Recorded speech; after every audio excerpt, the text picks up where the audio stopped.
Hello, everyone, and welcome to the episode of the BG Show. I'm here to do a spoiler review for Civil War, the new movie that just came out this week. And these are the kind of spoiler reviews that I love doing because, in my opinion, it was a pretty mediocre movie, and I have a lot of nitpicks, and that's exactly why I have this channel. So while I'm a little bit disappointed in the um, in the final product of the movie, let's get into the nitpicks because I got a bunch of them. My biggest gripe of this movie and what drove me up a wall is that they did not get into pretty much any of the political discourse or political drama or reasons why they're fighting. The two sides in this movie, the president, I guess from what I kind of understood, the president, I think, is supposed to be a Republican. They don't really, like a Trump-esque figure. They don't really hammer you with it. The things that they kind of infer is, A, he's either on his third term or trying to run for his third term. I think he's on his third term. And he has done airstrikes against American civilians. So I guess you can interpret that either way. I interpret that through a Hollywood lens as a Republican president. But it's a little bit confusing because then they have Florida and Texas and California teaming up as the Western forces. So you're like, is that you can consider that conservative because of Texas or liberal because of California? And then there's also the Florida Alliance, which you figure to be conservative. But if they're conservative, why would they be fighting the president who's also conservative? So it's a little bit confusing, but that's kind of how I interpreted it.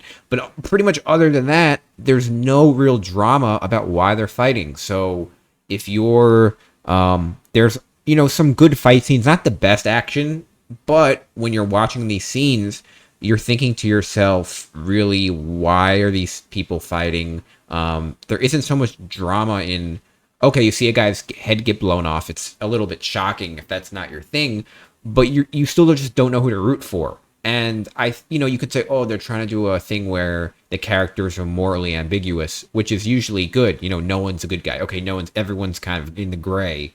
But they didn't even do that because the soldiers are just kind of like these, shadow figures. They don't really have any, they're just kind of, ambiguous forces. You don't really know who to root for. And I think that's my number one biggest gripe of this movie. Kind of an extension of that gripe, and my number two is just what this movie focuses on. So this movie focuses on three, I guess you can say four photojournalists,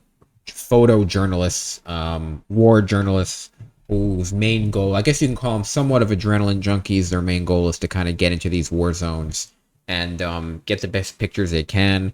I think they said they work for Reuters, or maybe the New York Times, or competing people.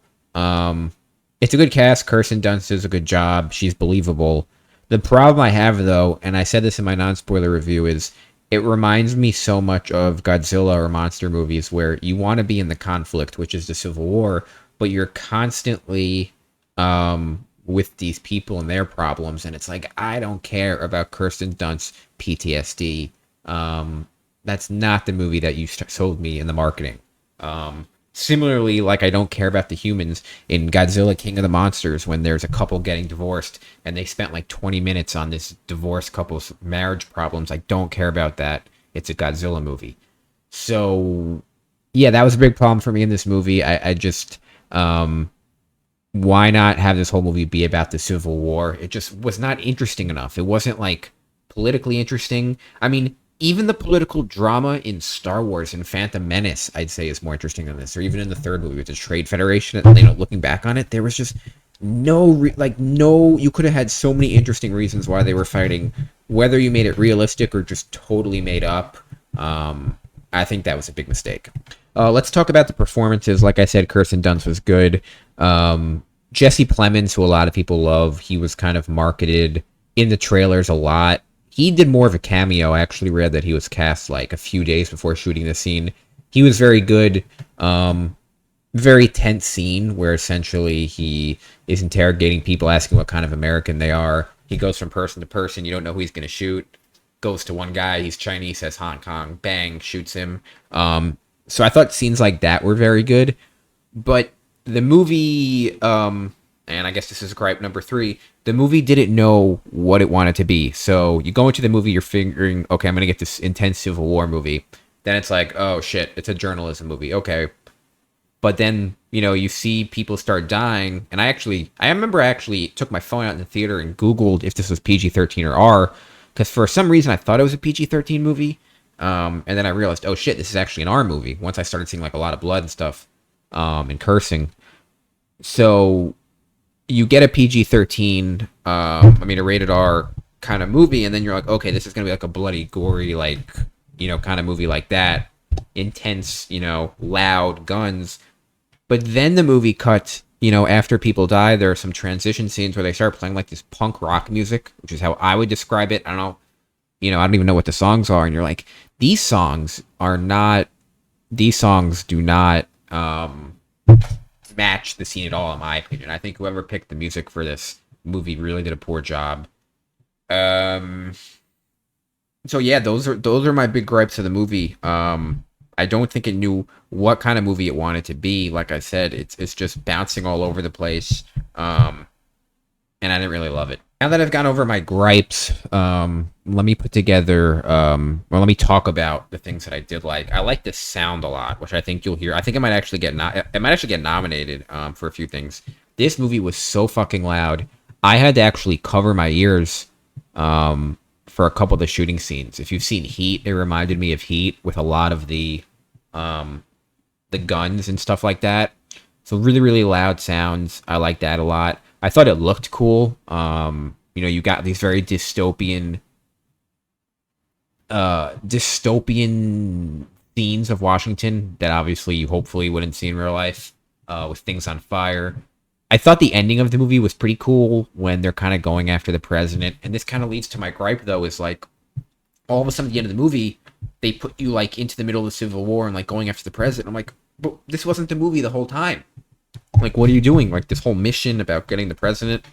And I remember being confused, like, what are we even seeing here? And then I realized, oh, they're actually going to show them going after the president. They get closer and closer and closer. I thought that was kind of cool because you kind of felt the desperation of the president.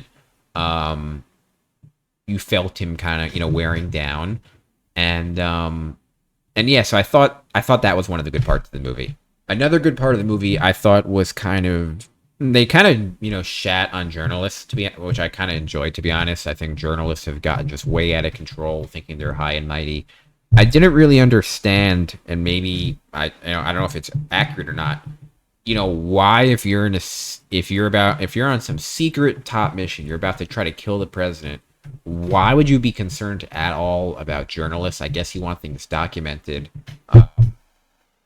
But I just feel like the soldiers spent so much time while getting shot at trying to protect photojournalists. I thought that was very, very weird. I don't know how realistic that is. I feel like in real life, the photojournalists don't get that close, but I could be wrong about that. So yeah, there's a movie on Netflix, Leave the World Behind. It was the movie that was produced by the Obamas. That movie and this movie, I think, are a good kind of like pairing to watch. They kind of were grouped together a little bit just because the whole predictive programming narrative, blah, blah, blah, blah, blah. I think they both have major holes in them. They're both kind of mediocre. But I think, weirdly enough, they are good back to back. They kind of fit in the same genre. I think Leave the World Behind is a little bit more mystery. And I think this one is more action, less mystery. Honestly, no mystery at all, other than really why they're fighting. But if you haven't seen either of them, I think that'd be a fun back-to-back watch. So that's my spoiler review. Like I said, pretty mediocre movie. I might have someone on who's seen it to talk more about this because I want to have a discussion with someone more than just doing my thoughts. I'm kind of surprised how many people really enjoyed this movie. I wasn't expecting that. But yeah, let me know what you guys think in the comments. I would go see it. I don't want to prohibit people from seeing it. I think some people like this movie. It just wasn't a movie for me. It wasn't a movie I was hoping for. So I'm a little bit disappointed. But thanks to everyone for watching. And as always, I'll see you on the next one.